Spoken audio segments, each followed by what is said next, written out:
জমিয়ে ঘাপে ব্রেকফাস্ট করার পর বেরিয়ে পড়লাম আজকের ট্রেকের উদ্দেশ্যে। ওয়েদার ছিল বেশ সুন্দর, আর সেই পরিচিত রাস্তা, কখনো উঁচু কখনো নিচু। আমরা ছিলাম মিডিল অফ ঘাপ বলে। এরপর একটা সেটেলমেন্ট আসবে, দেন এই গ্রাম মানে ঘাপ বা ঘাপসা যেটাই বলে না কেন সেটা শেষ হবে। এই যে লেখা আছে 20 মিনিট। তো এইভাবে আমরা যেতে যেতে প্রায় লাস্ট পয়েন্ট অফ ঘাপসাতে এলাম। এবং অদ্ভুত ব্যাপার, যেখানে গ্রাম শুরু হয় বা যেখানে গ্রাম শেষ হয় একটা করে মার্কিং বা একটা করে গম্বুজ টাইপের, বুদ্ধিস্ট গম্বুজ টাইপের থাকে। চললাম আমরা পরের গ্রামের দিকে। কোথাও রাস্তা বাঁধানো, কোথাও বা রাস্তায় কাজ চলছে। এইখানে এসে জানতে পারলাম এবছর বর্ষায় নাকি এটা ওয়াশ আউট হয়ে গেছিলো, তাই এখানে চলছে পুরো দমে কাজ। আমি একটা জিনিস খেয়াল করলাম, এই পুরো রিজিয়নটা রিজার্ভ হোক বা সিক্রেট হোক, খুব মানে সাজানো গোছানো। আবার এরকম সাজানো গোছানো নয় যেখানে গ্রামের কোনো রকম কোনো ছাপ থাকবে না, সেরকম নয়। একটা প্রপার গ্রাম বলতে যেমন সাজানো গোছানো গ্রাম, এক্স্যাক্টলি সেই রকম এই পুরো রিজিয়নটা।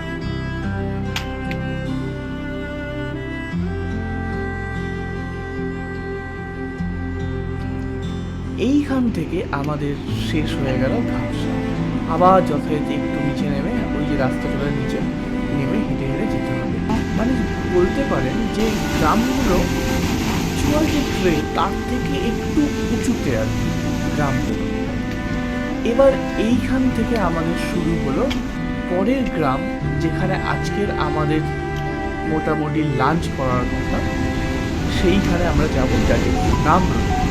এই ঘাট থেকে নামরুং পৌঁছাতে বেশ চড়াই উদ্রায়ের মধ্যে প্রথম কিছুটা বলতে গেলে 33 থেকে 40% রাস্তা মোটামুটি খুবই ইজি। একটা মাঠ মতো আসবে এবং রাস্তার মাঝে মাঝে দেখছিলাম কিন্তু ম্যানুস্ক্রিপ্ট, বুদ্ধিস্ট ম্যানুস্ক্রিপ্ট। এর আগে আমি অনেক জায়গায় ট্রেক করেছি যেখানে আমি এগুলো ছবি আঁকা দেখেছি, কিন্তু এরকম ম্যানুস্ক্রিপ্ট আর কখনো।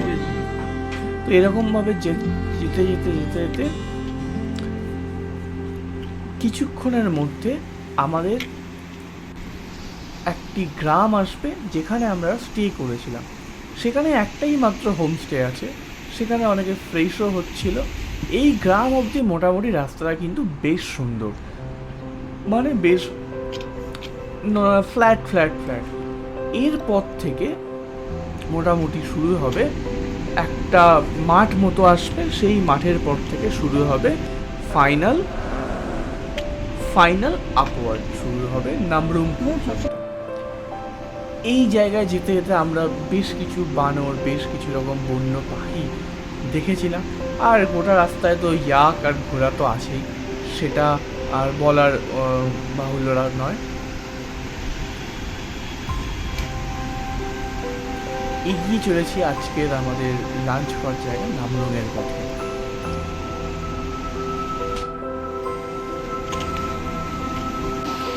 যত উপর দিকে যাচ্ছিলাম নদীর দ্রুত আওয়াজ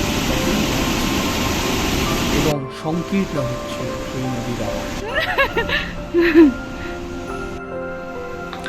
এই যে জায়গাটা চলে এলাম, এই জায়গাটাতেই আমরা রেস্ট করেছিলাম।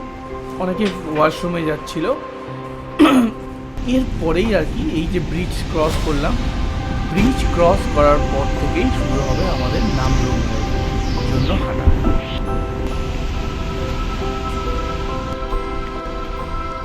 যেহেতু একটা রাস্তা, ওই রাস্তাতেই ঘোরা যাচ্ছে, ওই রাস্তায় ইয়াক যাচ্ছে, তো মাঝে মাঝে দাঁড়িয়ে পড়তে হচ্ছে ওই সাইড দিয়ে। তখন কিন্তু বেশ রেস্ট হয়ে যাচ্ছিল হাঁটার মধ্যে মধ্যে। এতক্ষণ নদীকে আমরা ডান দিকে রেখে হাঁটছিলাম, এবার কিন্তু নদী আমাদের বাঁ দিক দিয়ে ক্রস করছে। এরপর আর একটা আমাদের ব্রিজ ক্রস করতে হবে, তারপর আবার নদীকে ডান দিক রেখে বনের মধ্যে দিয়ে আমাদের হাঁটা শুরু হবে। এইখানে প্রথম দেখলাম নামরুংয়ের নামের মধ্যে সেম নুব্রি ভ্যালি বলে লেখা ছিল।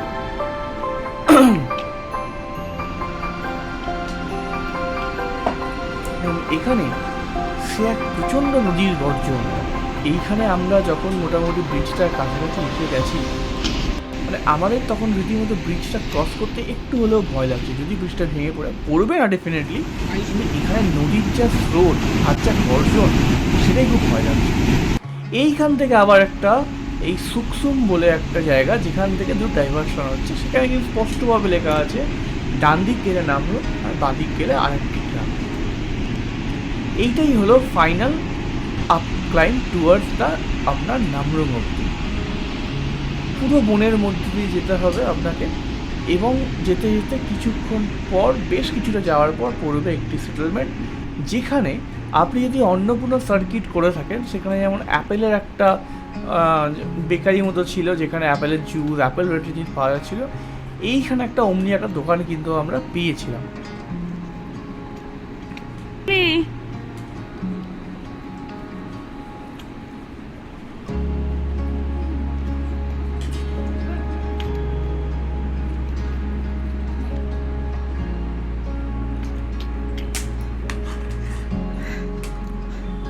ওর বন্ধুটাকে আমি তো কালকে জিজ্ঞেস করলাম।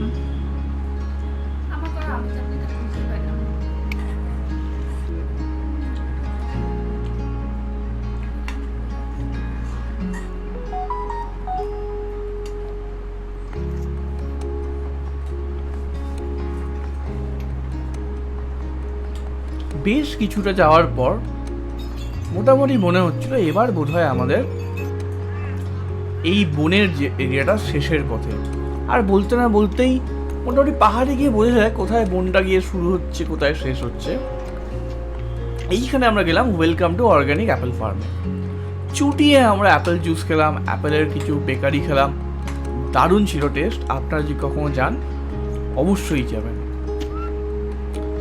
এটা খাওয়ার পর মনে হয় যেন গোটা বডি চার্জ হয়ে গেল। এখান থেকে নামরুম ছিল জাস্ট ফর 35 to 40 মিনিটসের মতো। আজকে সারাদিনে কিন্তু টাইম নিয়ে আমাদের কোনো রকম কোনো প্রবলেম হচ্ছিল না। যে যেখানে যেরকম টাইম বলছে তার 5-10 মিনিট আগে বা 5-10 মিনিট পরে আমরা কিন্তু দিব্যি পৌঁছে যাচ্ছিলাম। প্রবলেম হয়েছিল প্রথম দিন আর সেকেন্ড দিন, পৌঁছতেই চাইছিলাম না, হেঁটেই যাচ্ছি। আজকের সেই ভয়টা মনে ছিল, কিন্তু আমাদের কোনো প্রবলেম হয়নি আজ হাঁটতে।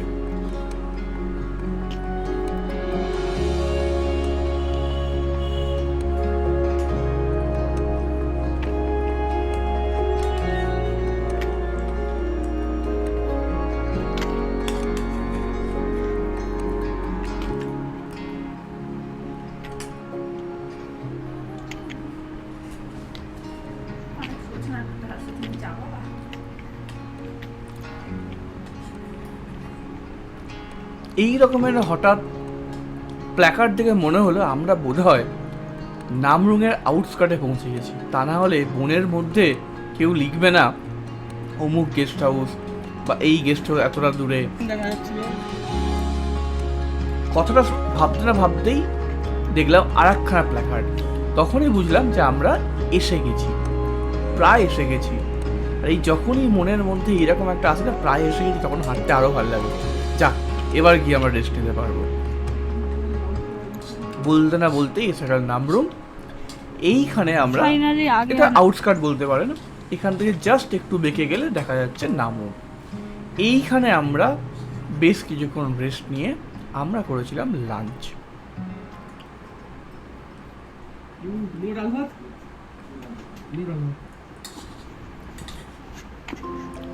লাঞ্চ হয়ে যেতে সুন্দর সূর্যের আলো ছিল, মাঝে ছিল বাঞ্জারাম বলে গ্রাম, আর তারপর ছিল আমাদের কাছে লিহি। তো আজ আমরা ভেবেছিলাম লিহিতে স্টে করব, তাই আমরা খেয়ে দিয়ে একটু রেস্ট নিয়ে বেরিয়ে পড়েছিলাম বাঞ্জারাম গ্রামের উদ্দেশ্যে। ঠিক এখানে আবার নামরুম থেকে ডাউনে যেতে হলো আমাদের। ডাউনে গিয়ে ট্রেল ধরে ধরে বাঞ্জারামের দিকে এগোতে হচ্ছে। আবার এই গ্রামে ঢোকার আগে একটা খুব সুন্দর জিনিস আছে। আমাদের যেমন অনেক এদিককার দিকে প্রত্যেক কিছু তোরণ থাকে, মিউনিসিপ্যালিটি এরিয়া তোরণ থাকে না, তো এই গ্রামটা যখন ঢুকবো কিছুটা হাঁটবো, তারপর দেখতে পাবো খুব সুন্দর একটা তোরণ দরজা মতো, যেখানে ওয়ার্ড নাম্বার অবধি মেনশন করা আছে, এবং যেখানে গেটটা খুলে আপনাকে ঢুকতে হবে।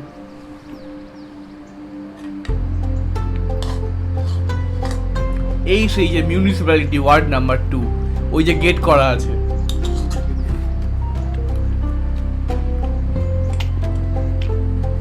বিশ্বাস করুন, যখনই গেট করে ঢুকলাম, এত সুন্দরভাবে সাজানো গ্রামটা, মনে হয় যে এটা মানুষের এত সুন্দর সৃষ্টি না, ভগবান নিজে সাজিয়ে দিয়ে গেছে।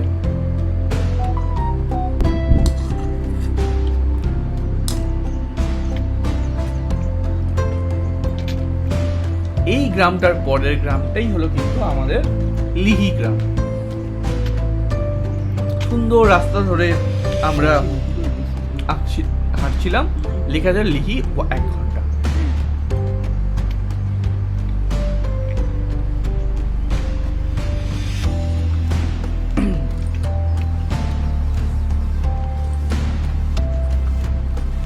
শুরু হলো আমাদের আজকের গন্তব্যের শেষ গ্রাম লিহিতে পৌঁছানো। রাস্তা উঠছে, রাস্তা নামছে, কিন্তু এখনো অবধি আমরা সেই প্রচন্ড স্টিপ ব্যাপারটা কিন্তু অনুভব করতে পারিনি।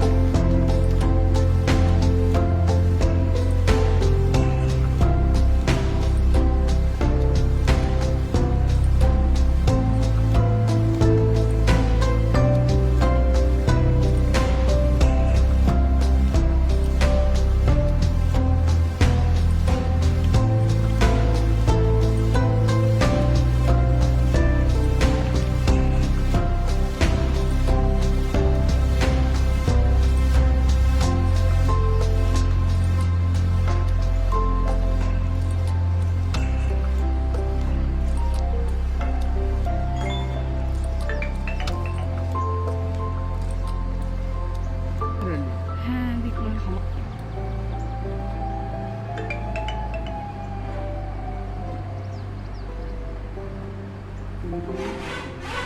তাই?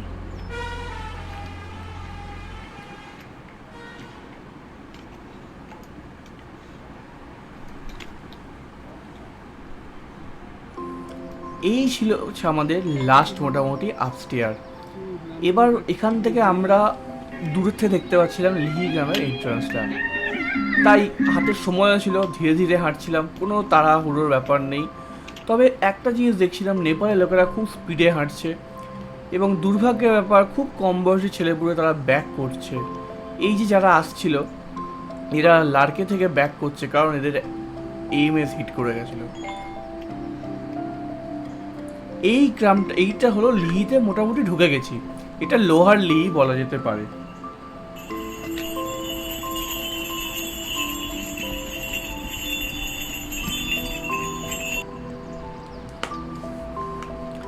এইখানে একটা মোটামুটি এইখানে ছবি টবি তুলেছিলাম। এইখান দিয়ে বেঁকে গিয়ে স্ট্রেট গিয়ে আরেকটু উপরে গেলেই অ্যাকচুয়াল লিহি। ওই দূর থেকে দরজাটা দেখা যাচ্ছে, লিহির দরজা।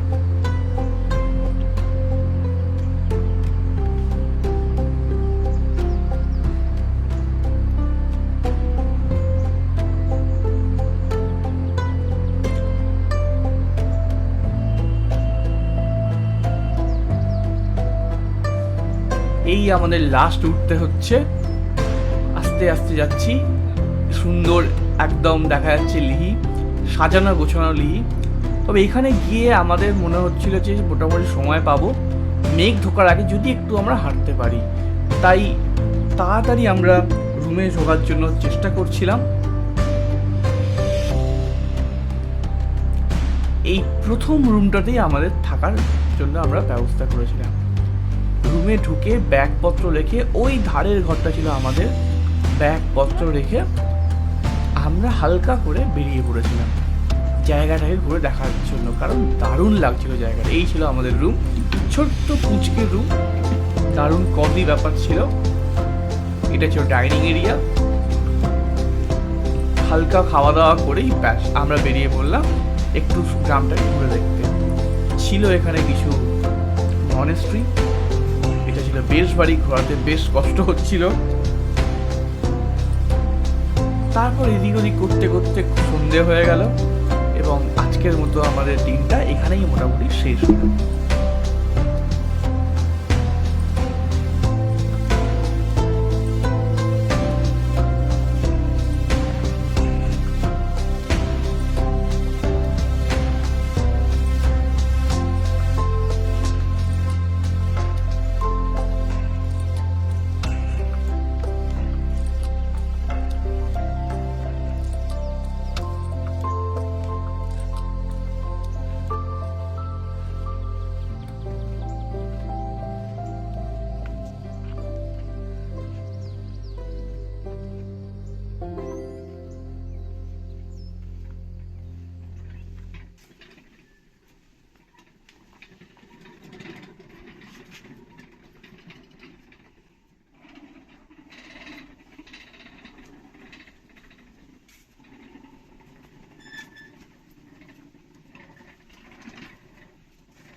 Mira.